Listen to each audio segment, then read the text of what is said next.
At just 11 years old, Prince George of Wales already shoulders a responsibility that would overwhelm most grown-ups, the profound awareness that his future is mapped out, leading inexorably to the British throne.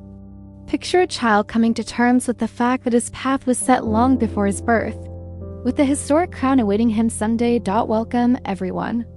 And thanks for tuning in as we explore the evolving dynamics of the House of Windsor in this pivotal period.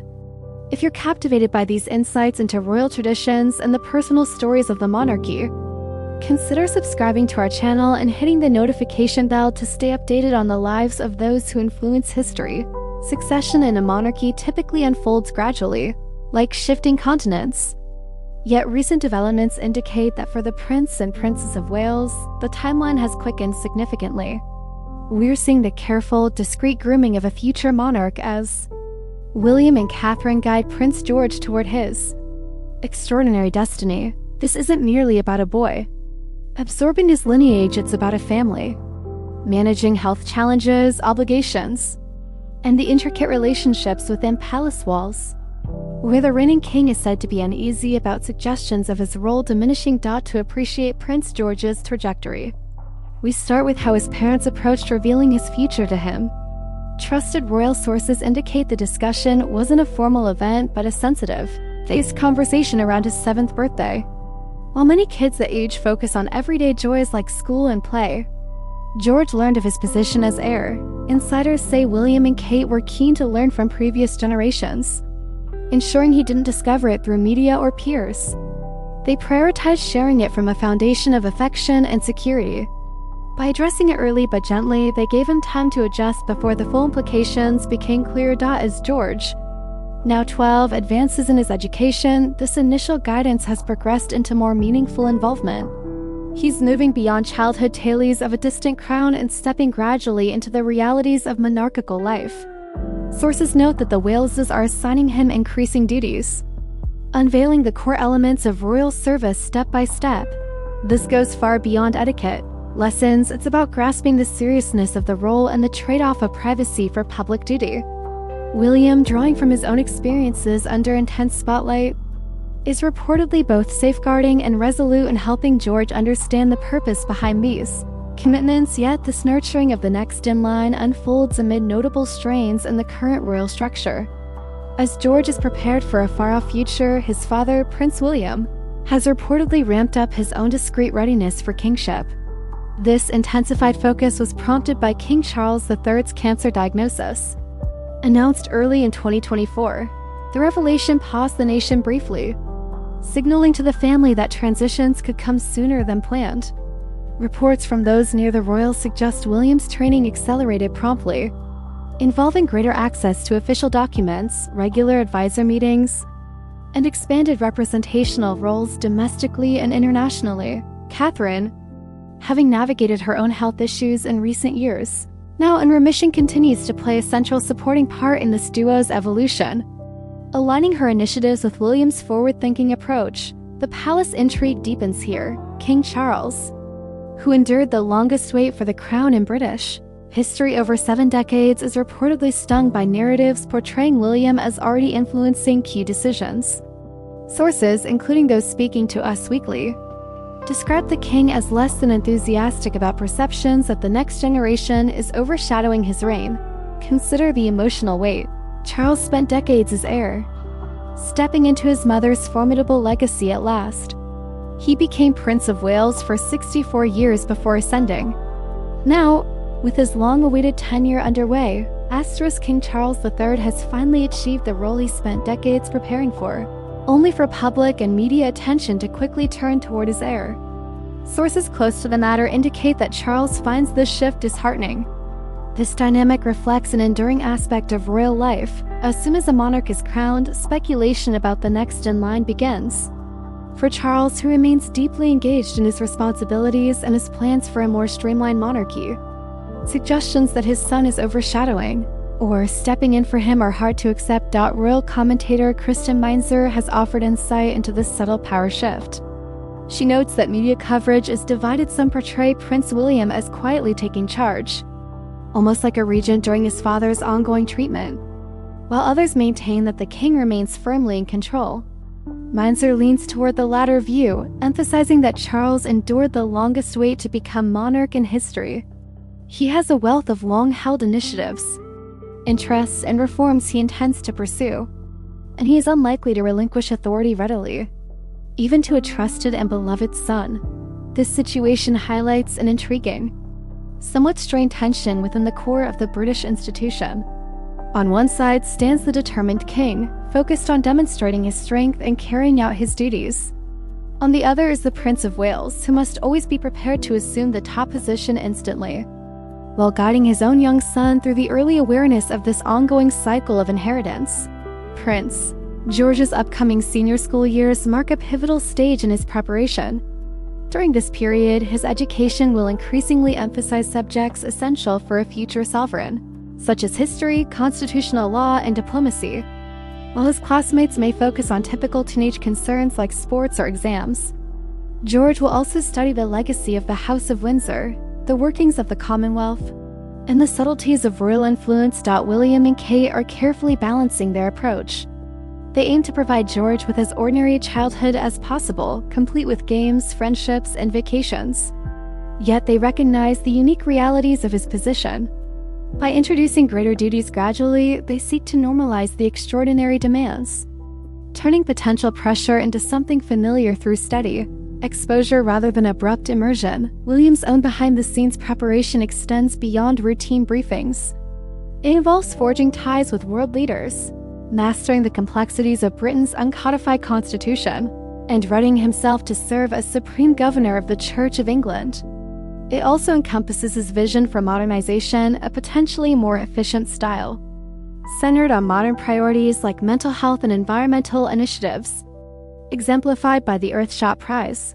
This groundwork supports his father's reign, while shaping the one to come. Reports of King Charles's unease reveal a deeply human side to an often idealized institution, a familiar intergenerational challenge unfolding publicly. Charles seeks to leave a mark through his own accomplishments as monarch, rather than being seen merely as a bridge to William. Having reached this long-awaited milestone, he wishes to savor it and pursue the work he was destined for. The persistent spotlight on William and George can feel like an undervaluation of his earned position. Nevertheless, the king's health realities stemming from his 2024 diagnosis cannot be overlooked. Recent updates indicate positive progress, with treatment scaled back in 2026 due to effective response, allowing a more precautionary approach. This has introduced practical considerations that the family typically handles privately. In the background, continuity planning continues quietly. Whether William is actively influencing decisions or simply fulfilling his supportive role as devoted son and heir, the outcome reinforces the monarchy's forward-thinking nature. As Prince George matures, the contours of the British monarchy's future become clearer. We observe a boy being raised with a profound sense of duty to serve. We see parents striving to protect while mentoring, and we witness a monarch resolutely holding onto the crown he waited a lifetime to wear. Media narratives suggesting William operates from the shadows may overstate the case, yet they capture a fundamental truth: the monarchy perpetually plans ahead, often spanning multiple generations. George's preparation is not solely a private family affair but a national concern. As he advances through secondary education, greater visibility and public duties is anticipated, each one a measured step toward his eventual responsibilities. Asterisk. At the age of 7, every handshake, every grin, and every act of community involvement contributes to building the base for his eventual rule. The covert preparation of Prince William and the subtle orientation of Prince George are essentially complementary elements. They demonstrate the Windsor family's dedication to endurance and significance in an ever-evolving society. Although King Charles might not be enthusiastic about the emphasis on his heirs, he undoubtedly recognizes more than most that the monarchy's resilience depends on its unbroken lineage. The narrative involving George, William, and Charles serves as a touching example of the individual compromises endured by those inheriting royal status. It offers tremendous advantages, certainly, but also profound limitations and obligations. As the Prince and Princess of Wales steer their oldest child toward his destiny, they aren't merely nurturing a youngster, they're protecting a legacy that has endured for over 1,000 years. What are your opinions on how William and Kate are readying Prince George? Do you believe 7 was an appropriate age to inform him of his fate, or does it impose excessive stress on a little kid? And what's your take on King Charles's apparent irritation with the Shadow King storyline? We'd be delighted to read your insights in the comments below. Your viewpoints consistently enrich these conversations. If you found this thorough examination of the British monarchy's future engaging, please like this video. Your encouragement enables us to keep delivering these in-depth stories and breakdowns. Remember to pass this video along to your acquaintances and other fans of the royals. Looking ahead, it's clear that global attention will stay locked on Prince George of Wales. He is the young heir destined for the throne, and his path is only starting. We'll be on hand to document each phase of that path, from the serene classrooms of his school to the majestic halls of Buckingham Palace.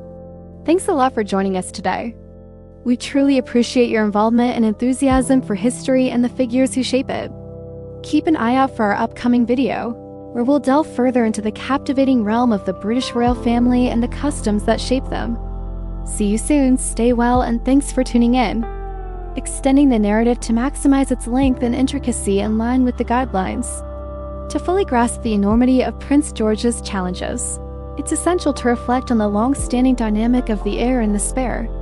For centuries, the British monarchy has followed a rigid structure, frequently leaving secondary siblings adrift, while the firstborn was meticulously trained for sovereignty with near-regimental discipline.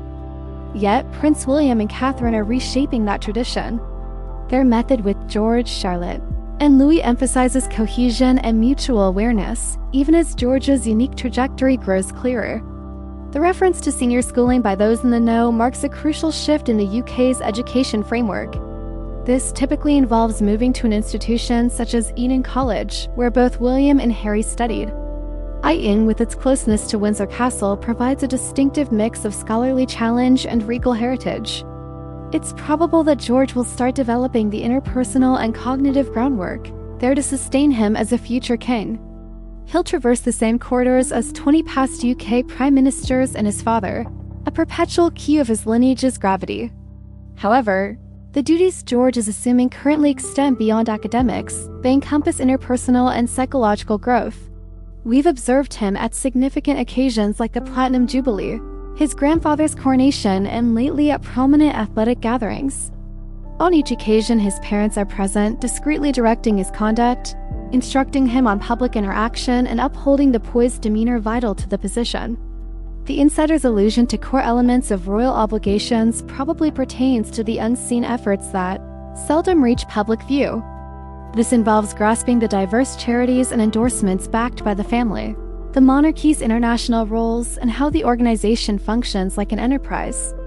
George is learning that kingship is an occupation of perpetual, around-the-clock pledge demanding self-control and a profound commitment to service. This loops back to Prince William's undisclosed grooming.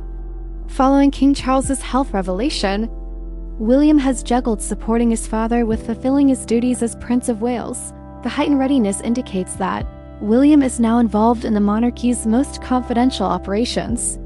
He's probably dedicating additional time to the king's personal aides, Duchy of Cornwall consultants, and state authorities.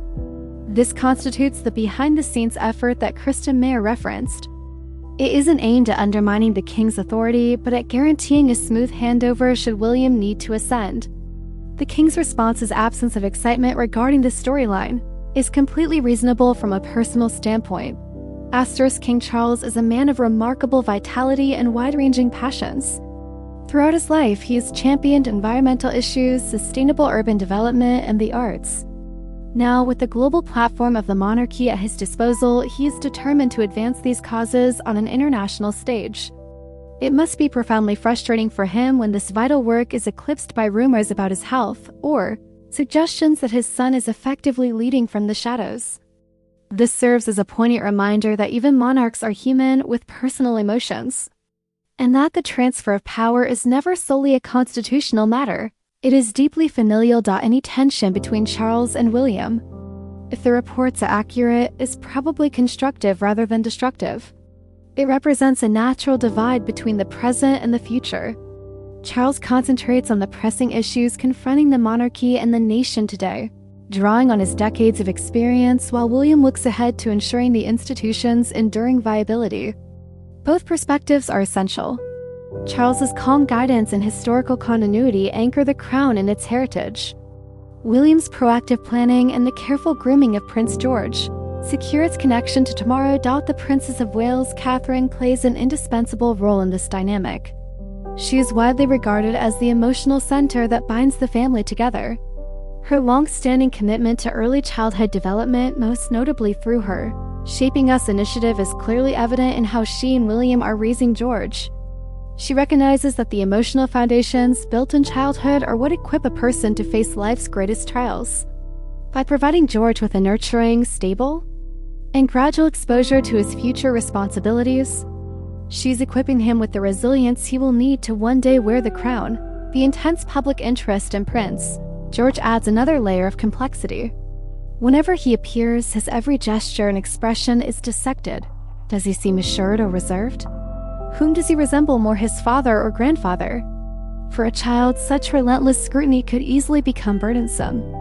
This is precisely why William and Catherine have kept the specifics of his preparation as private as possible, shielding him from overwhelming external pressure and allowing him to develop at his own pace. When we reflect on the moment George learned of his destiny at age 7, it is natural to wonder how that conversation unfolded.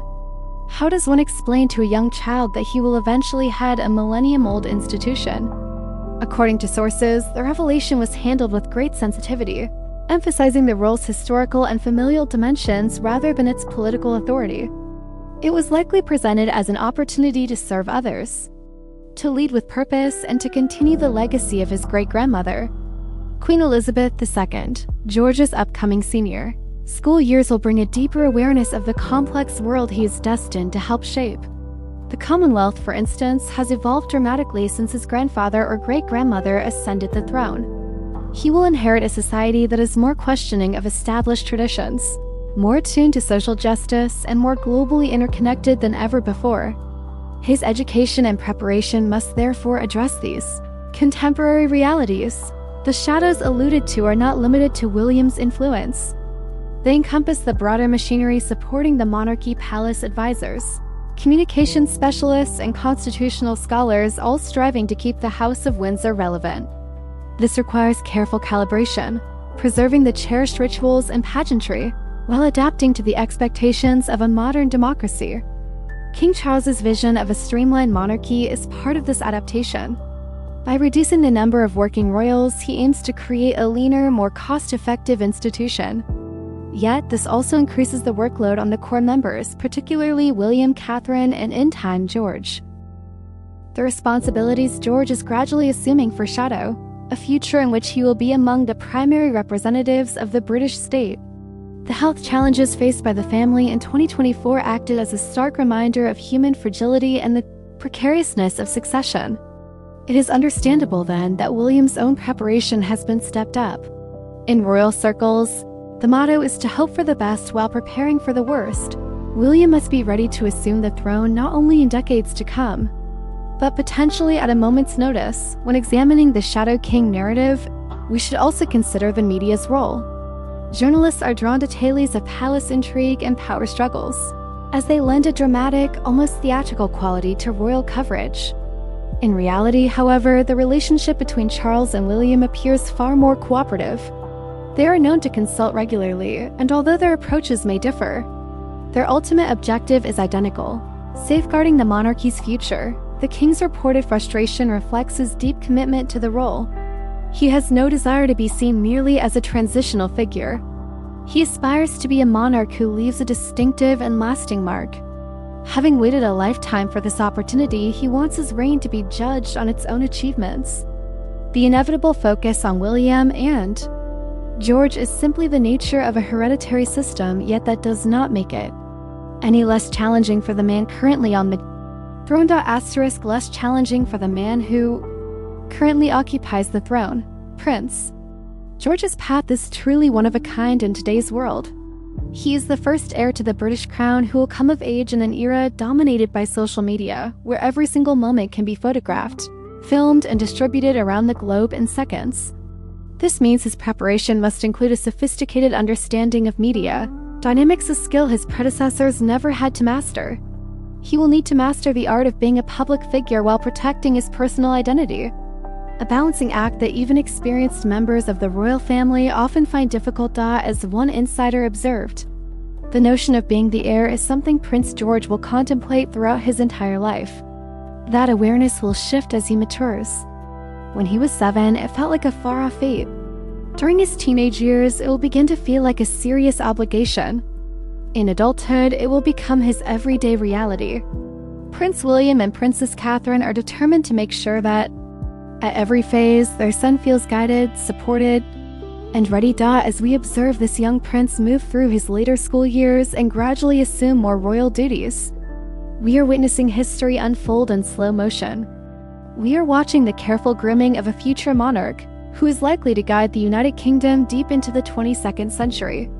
It is a profound idea, one that underscores the remarkable longevity of the British monarchy. The discreet preparation and carefully staged introductions are all elements of a larger strategy. They represent how the House of Windsor safeguards its future. Despite occasional murmurs of unease or talk of shadow kings, the overriding aim remains unchanged, ensuring the seamless continuation of the crown in the years ahead. We can expect to see George play more visible roles at major national events such as Remembrance Sunday and Trooping the Colour, and possibly even undertake solo engagements as he grows older. Each appearance will mark an important step in his development and serve as a clear message to the nation and the world that the next generation is steadily preparing to take the reins. William and Catherine's hands-on, forward-thinking approach to readying George reflects their contemporary style of royal parenting. They place his emotional and mental health at the forefront, understanding that a confident, grounded king will serve his people more effectively. In doing so, they are working to move away from older patterns of emotional distance within the royal family, replacing them with a warmer model of devoted service. King Charles, even amid reported frustrations, plays an essential role in this transition. He serves as the vital link between Queen Elizabeth II's lengthy reign and the future era under William. His own journey filled with achievements, challenges, and hard-won lessons offers priceless guidance to both his son and grandson. The knowledge William is now receiving from his father is part of an ancient chain of wisdom handed down through generations. The narrative of the royal family in recent years and beyond is ultimately one of endurance and adaptation. The household has faced unprecedented trials, from the king's health issues to the Princess of Wales's recovery. Yet the institution carries on. The careful preparation of Prince George carries on. The quiet behind-the-scenes training carries on. This is the core of monarchy, a marathon rather than a sprint, always focused on the long-term perspective, the broader vision, and the lasting strength of tradition. Prince George is the newest participant in this centuries-long relay of history, and his parents are doing everything possible to give him the strongest possible foundation. As we wrap up this exploration, we are reminded of Queen Elizabeth II's famous remark, "I have to be seen to be believed." For Prince George, the process of gradually being seen by the public is only just starting. His preparation goes far beyond mere obligation. It is about growing into a leader the nation can trust and believe in. What do you make of the Shadow King storyline? Is the media exaggerating any perceived rivalry between Charles and William, or do you sense a genuine contest for influence behind closed doors?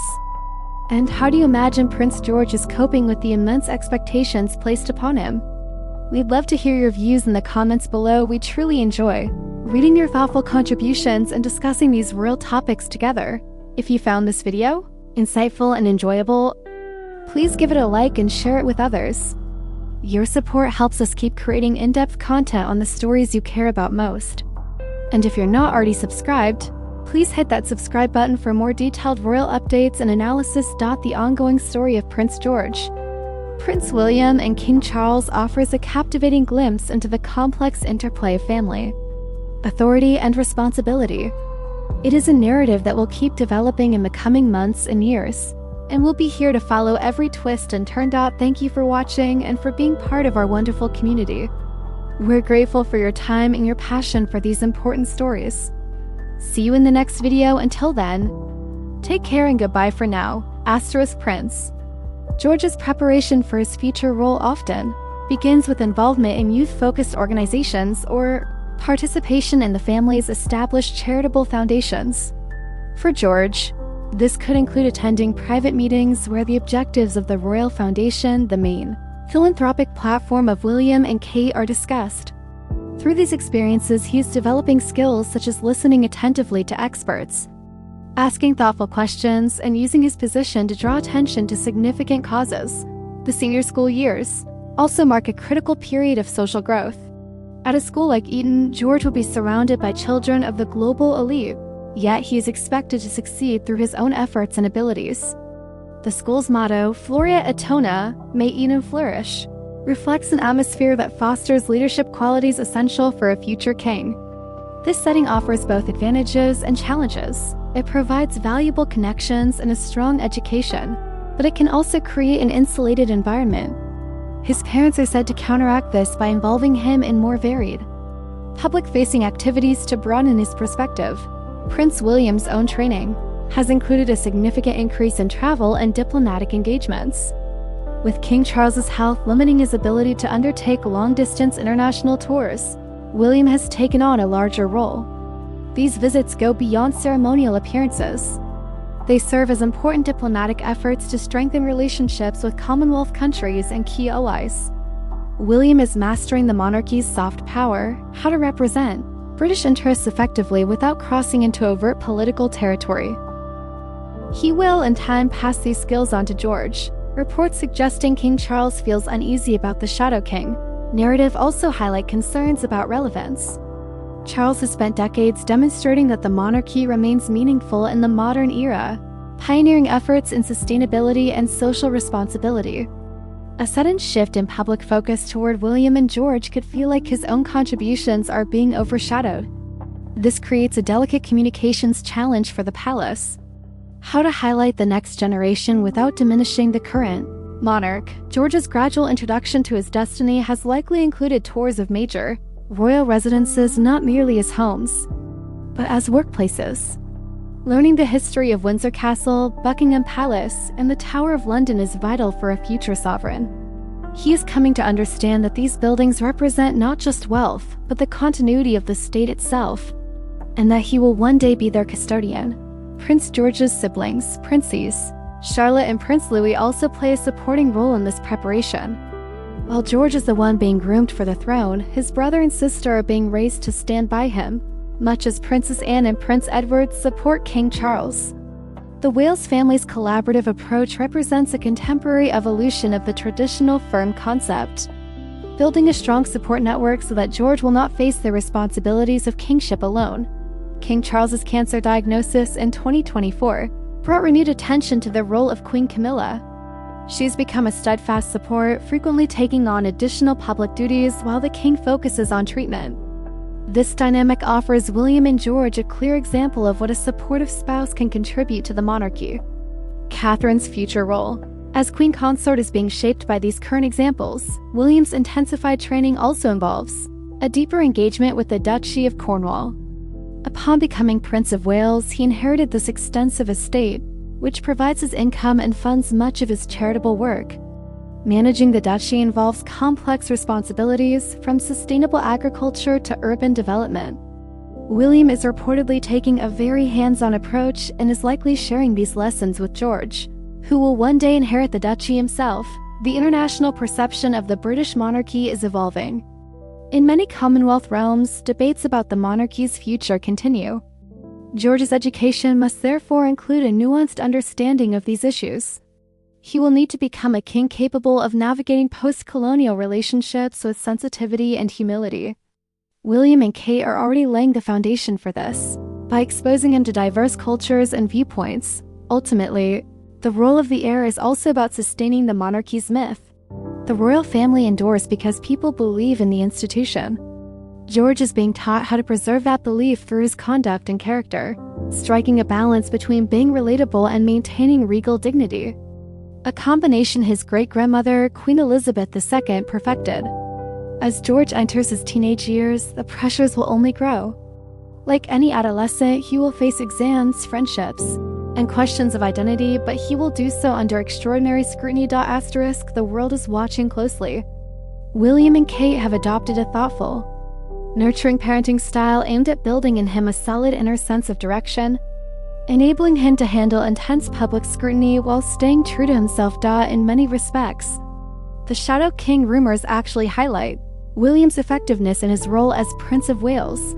He is widely regarded as a competent, contemporary figure who appears fully prepared to assume greater responsibility.